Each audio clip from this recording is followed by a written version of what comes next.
ఎందుకు ఏమో చెప్తున్నాను స్వామి సభకు గంధర్వులు చేసినారు కూర్చుండిరా బ్రహ్మ విష్ణు మహేశ్వరులను సతులతో తగు పీఠముల పైన వారలంతా రంభ ఊర్వశి గతిలో తములు వారు నాట్యములు చేయసాగిరి నారిమనులో తుమురుడు అనువాడు యశనుడు నిండు సభలో తెచ్చినాడు రంభను సూచి తైబట్టి లాగినాడు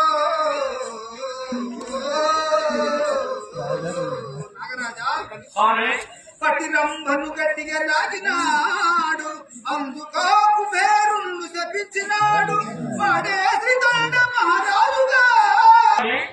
ముందుగా ఆ దేవేంద్రుని సంగతి చూసి తర్వాత భూలోకమైనందు ఆ నారదుని యొక్క వెలుము